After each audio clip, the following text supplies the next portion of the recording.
Assalamualaikum warahmatullahi wabarakatuh.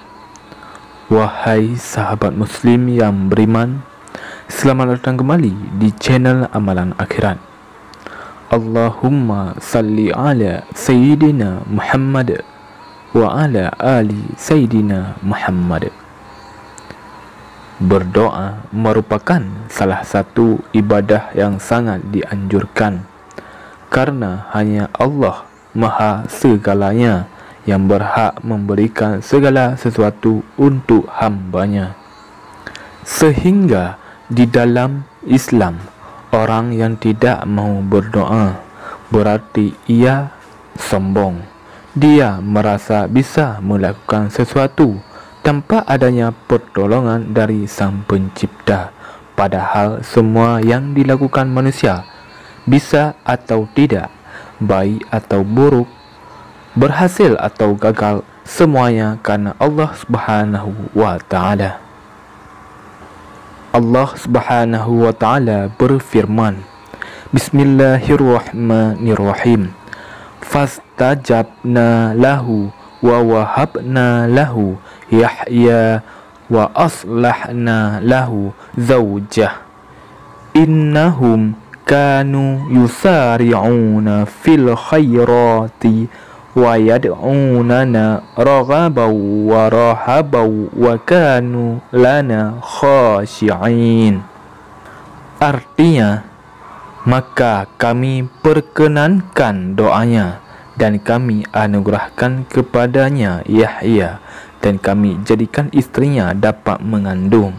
Sesungguhnya mereka adalah orang-orang yang selalu bersegera dalam mengerjakan perbuatan-perbuatan yang baik, dan mereka berdoa kepada kami dengan harap dan cemas, dan mereka adalah orang-orang yang khusyuk kepada kami. Ayat tersebut mengingatkan kita tentang kisah Nabi Ayyub alaihissalam. Nabi Ayyub alaihissalam adalah seorang Nabi mulia yang nasabnya sampai kepada Nabi Ibrahim alaihissalam. Kesabarannya patut diteladani meskipun diuji dengan kehilangan seluruh harta, keluarga dan serangan penyakit. Seperti dikisahkan di berbagai kitab dan riwayat, Nabi Ayyub memiliki harta yang sangat banyak. Ia juga memiliki istri soleha dan keturunan yang baik. Nabi Ayyub menghadapi ujian berat. Hartanya habis, anak-anaknya meninggal dunia, ternaknya binasa, dan Nabi Ayyub ditinggal sendiri dengan cobaan penyakit berat. Semua anggota badannya terkena penyakit kulit, kecuali hati dan lisannya yang senantiasa berzikir kepada Allah Subhanahu wa Ta'ala. Dalam menghadapi musibah tersebut, beliau tetap bersabar. Hari pun berlalu, derita kian berat. Keluarganya menjauhinya dan kaumnya mengasingkannya. Hanya seorang istri yang sabar mengurusnya dan memenuhi haknya. Rasulullah SAW pernah bersabda, orang yang paling keras cobaannya ialah para nabi, kemudian orang-orang saleh, lalu menyusul orang-orang yang utama dan orang-orang yang sebawahnya. Dalam hadis lain disebut, seorang lelaki diuji sesuai dengan kadar agamanya. Jika agamanya kuat, maka cobaan yang menimpanya diperkuat pula. Setelah waktu berlalu, yaitu 18 tahun lamanya, maka Nabi Ayyub alaihissalam pun memohon kepada Allah Subhanahu wa Ta'ala agar menghilangkan derita yang dihadapinya. Maka Allah Subhanahu wa Ta'ala mewahyukan kepada Ayyub agar menghentakkan kakinya ke tanah. Lalu Nabi Ayyub melakukannya. Tiba-tiba memancarlah air yang sejuk. Kemudian ia mandi daripadanya. Lalu Nabi Ayyub sembuh dengan izin Allah Subhanahu wa Ta'ala. Tidak ada satupun luka dan penyakit yang dirasakannya kecuali sembuh seluruhnya.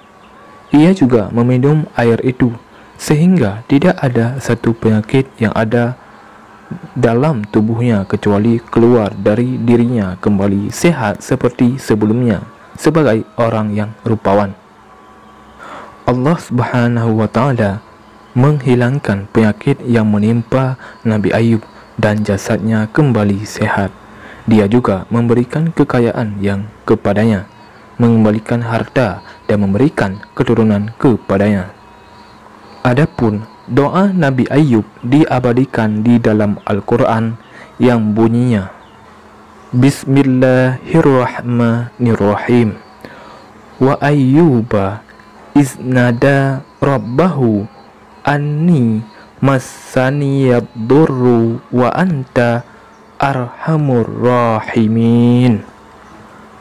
Artinya, dan ingatlah kisah Ayub ketika ia menyeru Tuhannya, "Ya Tuhanku, sesungguhnya aku telah ditimpa penyakit dan Engkau adalah Tuhan yang Maha Penyayang di antara semua penyayang." Quran Surat Al-Anbiya ayat 83. Dan kami kembalikan keluarganya kepadanya, dan kami lipat gandakan bilangan mereka sebagai suatu rahmat dari sisi kami dan untuk menjadi peringatan bagi semua yang menyembah Allah. Ibnu Abu Hatim mengatakan dari Abu Hurairah, Nabi Muhammad SAW bersabda, setelah Allah memulihkan kesihatan Ayub, maka Allah menghujaninya dengan belalang emas. Lalu Ayub memengutinya dengan tangan dan memasukkannya ke dalam baju. Maka dikatakan kepadanya, "Hai Ayub, tidakkah engkau merasa kenyang?" Ayub menjawab, "Wahai Tuhanku, siapakah yang merasa kenyang dengan rahmat-Mu?" Abu Ya'la dan Al-Bazzar meriwayatkan dari Anas bin Malik bahawa Rasulullah SAW bersabda, sesungguhnya Nabi Ayub mendapat cobaan selama 18 tahun sehingga orang dekat dan jauh menjauhinya selain dua orang saudara akrabnya yang sering menjenguk di pagi dan sore. Lalu salah satunya berkata kepada yang lain, "Engkau tahu demi Allah dia telah melakukan dosa yang belum pernah dilakukan oleh seorang pun." Kawannya berkata, "Dosa apa itu?" Ia menjawab, "Sudah 18 tahun Allah tidak merahmatinya dengan menghilangkan cobaan itu." Saat keduanya menjenguknya di sore, maka salah satu tidak sabar sehingga menyampaikan masalah itu kepadanya.